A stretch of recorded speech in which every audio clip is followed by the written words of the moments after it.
hide my props for tonight's sermon in my pocket, lest my child, when coming over towards me, would kind of grab them, not knowing that they were my props, you know. Crunch bar and a lollipop. Learned a lot from where these came tonight. Just came to me on my way to shul tonight. I'm going to get to each of them, but we'll come back. Because what I'm thinking about first is this phrase. Can you all think if you remember this? Let's see if you remember this phrase or if it's known to you. Life is like a... Wow, so many different... Life is like a box of... You never know what you're going to get. Let's do that one more time, because I think, like, you know, life is like a box of... You never know what you're gonna... It's kind of part of, right? I mean, life is like cherries, but life is like a box of chocolates. Part of the song of our nation, in a way, kind of made its way into the very nature, the texture of our lives. Life is like a box of chocolates.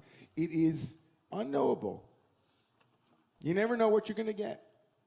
Could get the one that's really, you know, the one that you always love, then the one that you hope that you were going to, but not the cherry, but one that's chocolate all the way through.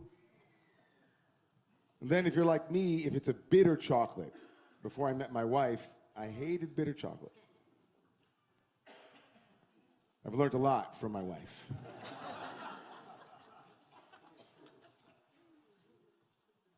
Life is like a box of chocolates. And one of the most remarkable things about that teaching from Forrest Gump and from the popular cultural frame in which it lives is that life, of course, as our friend last week during our yeshiva day, James Jacobs and Mizell said, relax. Nothing is under your control.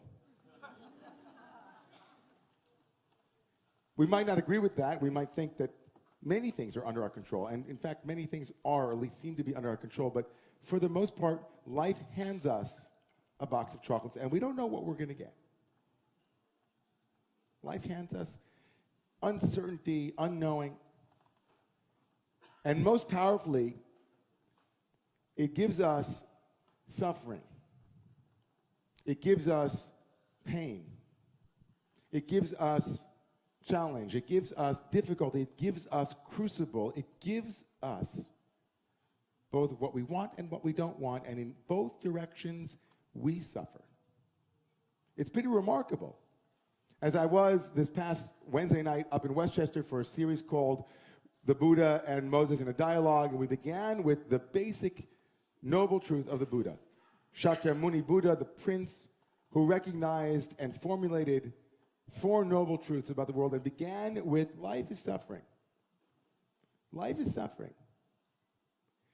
And life is suffering not only when we experience pain, but life is also suffering, said the Buddha, when we experience pleasure. The grasping mind wants more suffering. More chocolate, suffering. Less chocolate, suffering. Chocolate, suffering. And remarkably, tomorrow morning in the Weekly Wisdom, we're going to be looking at an amazing moment that might give us insight into this thing called suffering and what we might do with it when life gives us something that we weren't expecting, or something that is painful, something that is difficult, something that is bitter. And it appears in right after the Song of the Sea. The Song of the Sea, just to keep everybody like up to date, the Song of the Sea, the Egyptians are running after the Israelites. They make it to the Dead Sea, the Reed Sea. They make it through, and relief on the other side. They are saved. They break out in song, Az Yashir Moshe. All of the Israelites begin to sing. Moses starts the whole thing off. And then at the end of Moses' song, his sister decides to jump in too. And her name is Miriam. Mary. Miriam. Torah tells us in chapter 15 that then Miriam, come on, I have some candors here. Debbie Friedman fans. And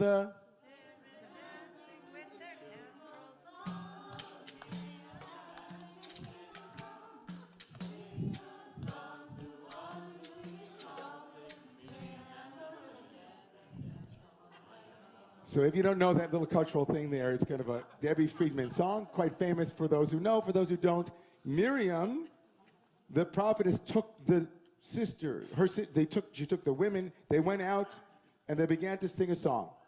And the Torah tells us that as they finished their song, the very next verse, Vayavo Marata, and they came to a place called Mara. Mara. Can everybody say that? Mara. They came to Mara. Not to Mara, but they came to a place called Mara. Velo yachlu lishtot mayim mimara. And all of a sudden the Torah decides to tell us that they couldn't drink water from Mara because they were Marim. This place called Mara is actually named after they come there and realize that the water is Marim. It is bitter, bitter waters. And then the Torah says, Al-Kain Karashma Mara. This word Mara appears over and over again, Mara, Mara. And we just heard from Miriam. Mara, Miriam, bitter Miriam. Vayilonu amal Moshe lemor ma nishteh. And then no sooner have the Israelites left the land of constriction, the land of suffering, the land of injustice, the land of pain and excruciating, unimaginable, they begin to kvetch, which is Yiddish for complaining, right? They kvetch. Vayilonu amal Moshe. They've just made their way through the waters of liberation, and now they're thirsty for waters, and the Torah begins a conversation with us about bitter waters. They come to a place that's bitter. They just were singing, and now they're parched, and they want water. Vayitzak el Adonai, and so they cry out to God, very much reminiscent of the same crying when they were slaves. And then this moment where Tu B'Shvat, where the holiday of trees makes its way into this story in in a radical way. Vayoreu Adonai eitz, vayashlech el hamayim, vayimteku hamayim.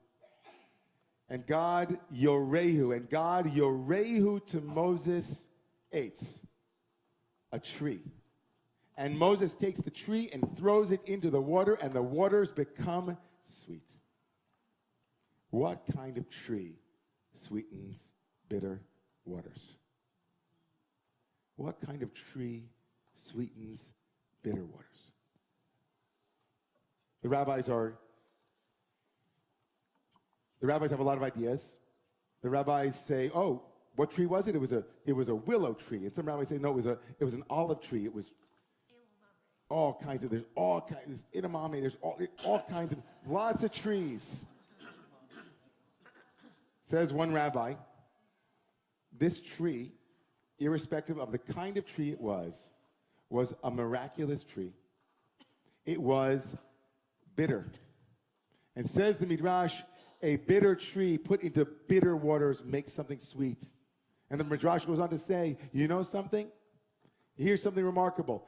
Not like humans, said the Midrash, where we have to sweeten things. Something's bitter, we put sweetness into it. God is unlike that. God says, no, I'm going to give you bitter.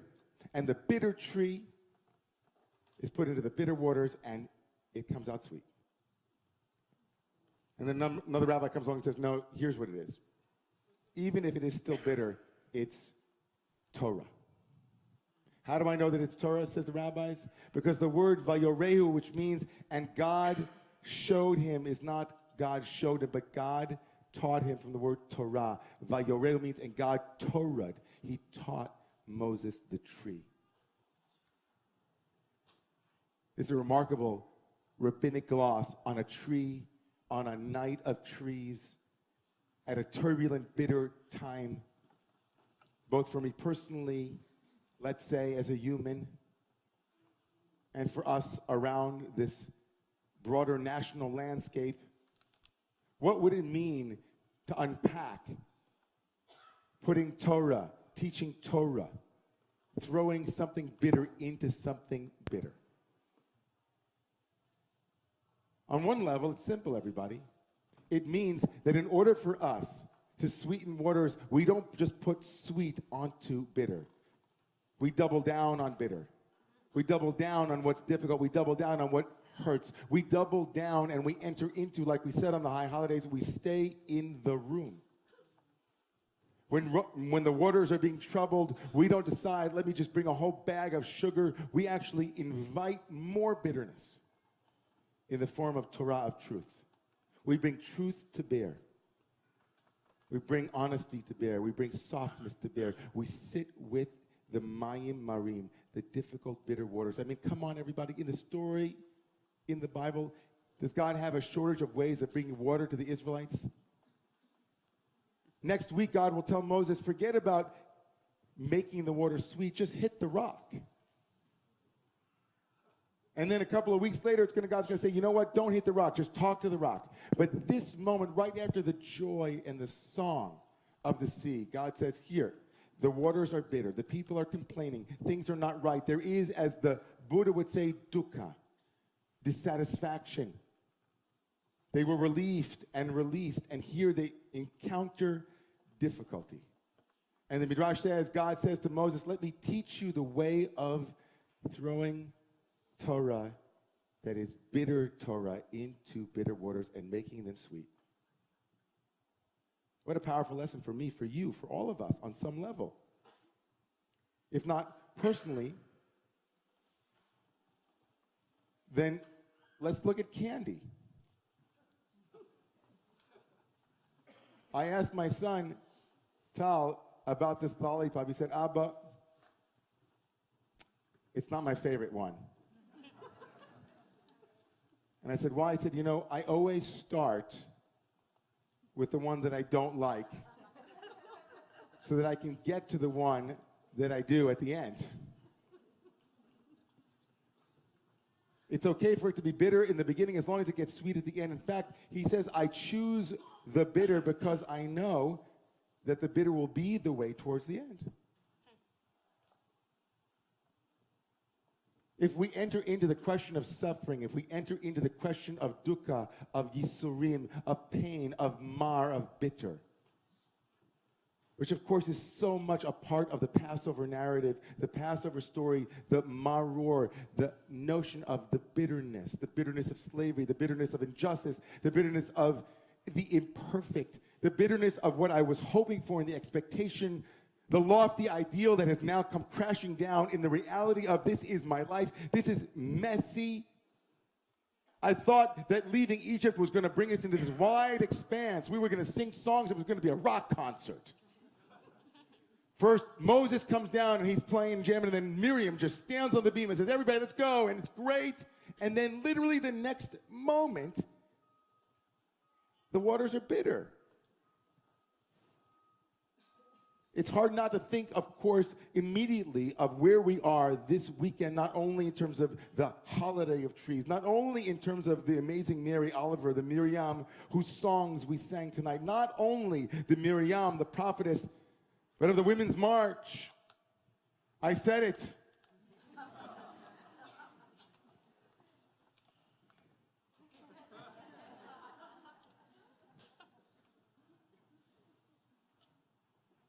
Can't tell you how many people wrote to me glowingly, thanking me for sending out an email saying we will have our very own Rabbi Mir Rivera down with the Jewish women of color representing in D.C. and that there are other marches happening.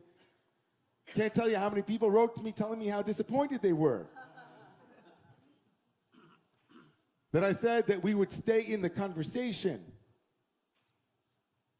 Hard to imagine that 2 years ago, amazing Nashim Tzidkaniot, as the Midrash says, with women, the righteous women of the generation were the ones who brought us out of Egypt. Women in droves and men and everyone went down to Washington, D.C. to speak out, to find a voice. And 2 years later, here we are in the Jewish community, pulled apart by the bitter waters of complaining and the bitter waters of enmity and anger and hurt, the bitter waters of distrust, the bitter waters of accusation, the bitter waters of internal fighting amongst ourselves. The waters are so bitter.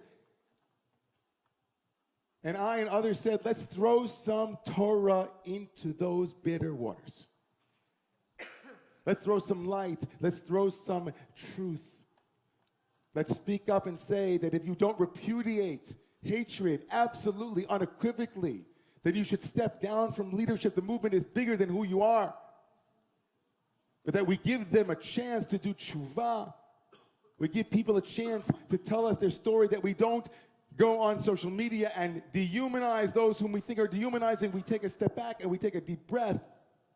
There are implications at play. There's a larger conversation to have.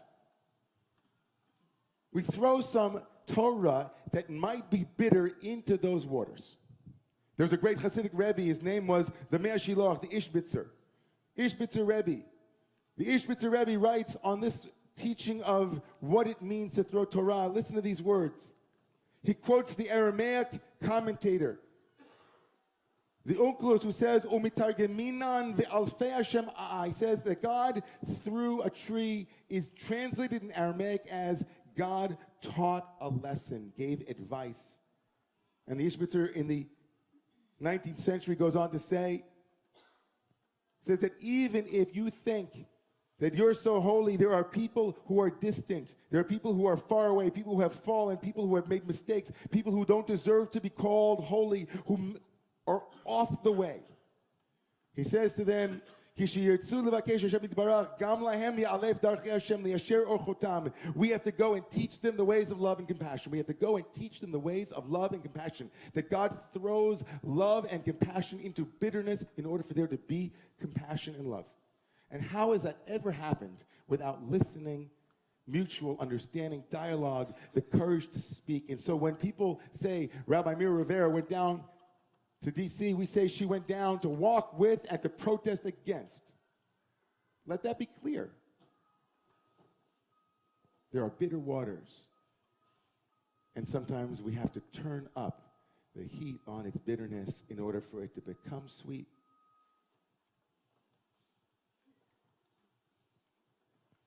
You know, this lesson is something that we walk with, each and every one of us. Because in the end of the day, and after conversations are had, we will be asked to step into the bitterness that we own. We will be asked to step into the pain and suffering that we alone have been allotted. We will be judged, our lives will be judged by our capacity to turn things that were painful into things that were sweet. That alchemical walk is our spiritual work. So I find it playfully fun that in the conversation about Moses and the Buddha, I began talking about the Buddha's enlightenment. And many of you know the story of the Buddha, that when the Buddha sat under the Bodhi tree, he meditated and contemplated and worked with all of the difficulties that the mind will procure. But the last and most difficult moment of the Buddha's journey was when he was sitting under the Bodhi tree, and Mara, the demon of death, Mara, the demon of suffering, Mara came to Siddhartha, and Siddhartha sat still and untouched by Mara, claimed the seat of enlightenment. He said, "Enlightenment belongs to me. I am here with you, Mara, the monstrous soldier who cries out." And Mara's energies, they cried out to him and said, "What business do you have becoming sweet?" And Siddhartha said, "I bear witness," and pointed to the ground and said, "The witness will be the ground. The ground will witness my deserving to break through Mara, the bitterness, the demon of death." What a world it would be if we gave each other the benefit of the doubt and asked one another to step in to listen before we come to conclusions. We must have the courage to soften and to sweeten the bitter waters. The earth will witness that. The tree of life will witness that.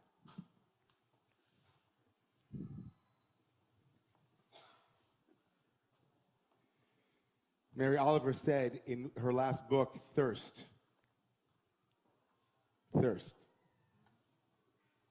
I knew a loved one once who gave me a box full of darkness.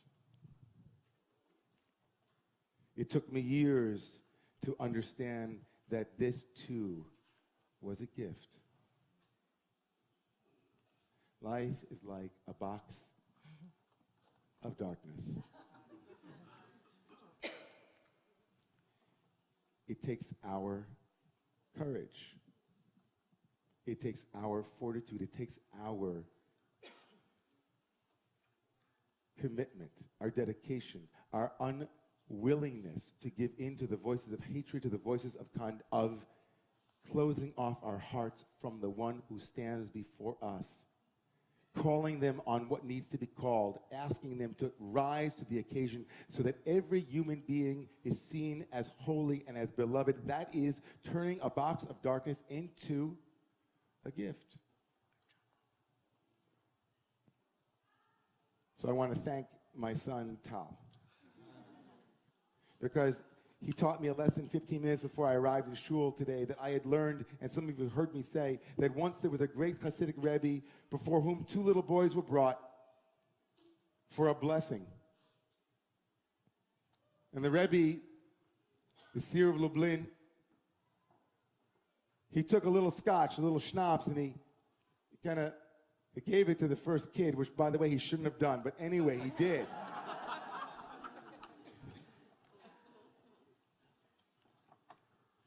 And the little boy drank it and then spit it out. He said, "Oh, it's bitter." And then he gave the little schnapps to the second kid. And he petted his head, and the kid drank it, and he went,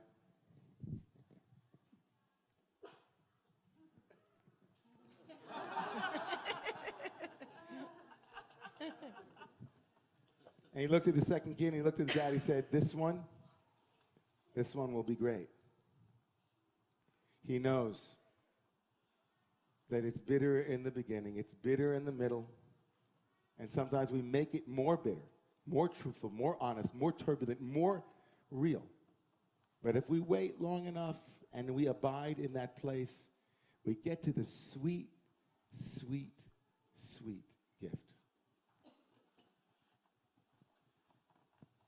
On Tu B'Shvat, we're told that as you celebrate the holiday of the trees, you're in your heart thinking about the maror on Pesach. I bless all of you here tonight. The road is long. The work is overwhelming. There are so many shortcuts to deep truth and understanding. There are so many places for us to go awry. There are so many assumptions we can make and so much hatred that we can foment from fear. But if we wait, and if we listen, and if we speak, and if we wait, holding on to that tree of life, we who believe in freedom shall not rest until it comes. Please rise.